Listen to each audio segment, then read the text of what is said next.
Good morning students. आज हम लोग क्लास 12th बायोलॉजी में जो बायोटेक्नोलॉजी वाला चैप्टर है उसका हम लोग इम्पोर्टेंट टॉपिक देखने जा रहे हैं जो कि है यूजेज ऑफ बायोटेक्नोलॉजी। तो हम लोग आज एग्रीकल्चर के क्षेत्र में देखेंगे कि किस प्रकार से इसका उपयोग किया जाता है। जैसा कि आप जानते हैं बायोटेक्नोलॉजी के आधार पे हम लोग कई डिफरेंट टाइप के प्लांट को बना सकते हैं। तो आप यहाँ पे देख सकते हैं कि जो ह्यूमन बींग्स होते हैं उनकी प्रमुख आवश्यकता क्या होती है, भोजन है। इसीलिए हम लोग एग्रीकल्चर के क्षेत्र में बायोटेक्नोलॉजी को अप्लीकेशन करते हैं। ह्यूमन की प्रमुख आवश्यकता क्या है, भोजन है। तो भोज्य पदार्थों के उत्पादन में वृद्धि हेतु बायोटेक्नोलॉजी का उपयोग बड़े पैमाने पर किया जाता है। किस प्रकार से किया जाता है आप देख सकते हैं यहाँ पे।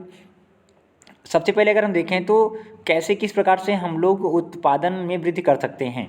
पहला है चेंज इन प्लांट जीनोटाइप, पादप जीन प्रारूप में परिवर्तन करके।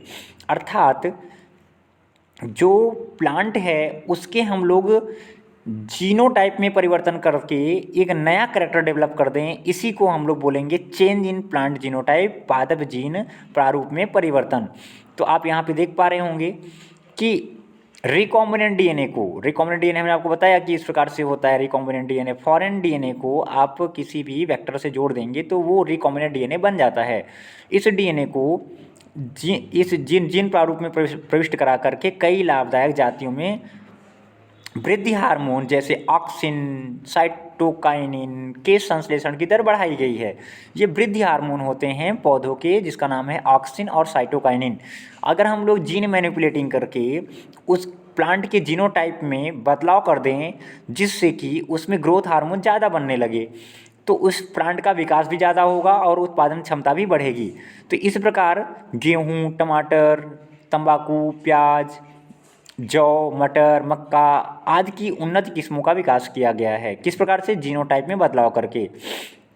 तो यहाँ पर हम देखेंगे कि जो चेंज इन प्लांट जीनोटाइप करके हम लोग उत्पादन को बढ़ा सकते हैं। इसी प्रकार से हाई रेजिस्टेंट ऑफ प्लांट, पादपों में उच्च प्रतिरोधकता का विकास करके हम लोग प्रोडक्टिविटी को बढ़ा सकते हैं। तो किस प्रकार से आप देख सकते हैं, जैसे कि जेनेटिक इंजीनियरिंग द्वारा इस प्रकार के पौधों का विकास किया गया है जो उच्च लवणता यानी कि सैलिनिटी, ड्रॉट मतलब सूखा, कीटो मतलब इंसेक्ट्स, ठीक है, और जो वायरसेस होते हैं उनके प्रति ये विशेष प्रकार की प्रतिरोधक क्षमता विकसित कर लेते हैं। तो इस प्रकार से हम लोग पादपों को उच्च प्रतिरोधी बना करके, जिससे कि उनके ऊपर लवणता यानी कि सैलिनिटी, सूखा या कीटों का या वायरसों का कोई भी असर ना हो और उनका कोई भी पार्ट खराब ना हो, प्लांट का सभी पार्ट अच्छे से ग्रो करें और प्रोडक्टिविटी बढ़े। तो इस प्रकार से हम लोग दो चीज़ देख लिए यहाँ पर कि किस प्रकार से बायोटेक्नोलॉजी का यूज़ किया जाता है। Change in plant genotype, high resistance of plant, ये दो टॉपिक आप याद रखिएगा, इसको राइट डाउन भी करना है।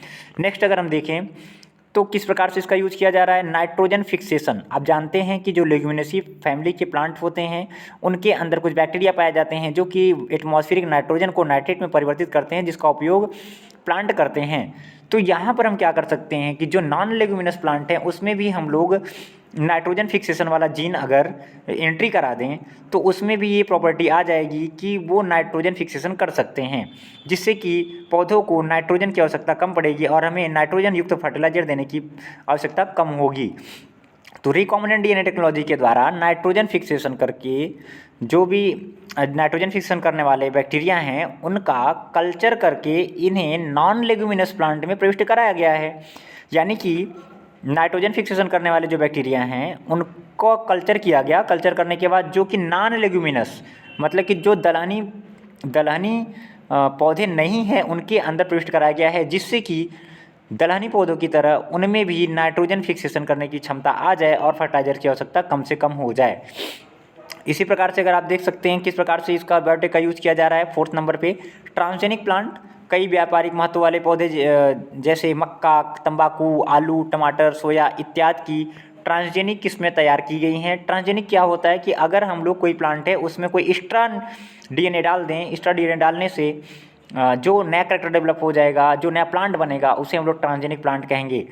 इन्हें जेनेटिकली मॉडिफाइड प्लांट या जीएमपी भी कहा जाता है।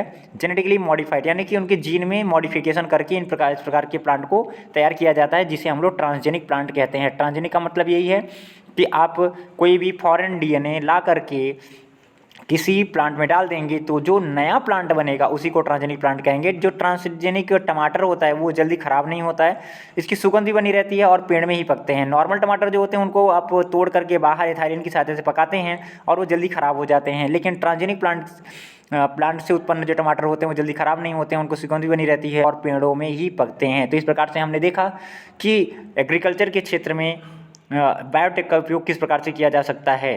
तो अभी और इसके आगे का जो है उसे हम लोग नेक्स्ट वीडियो में देखेंगे। तब तक के लिए थैंक यू, टेक केयर।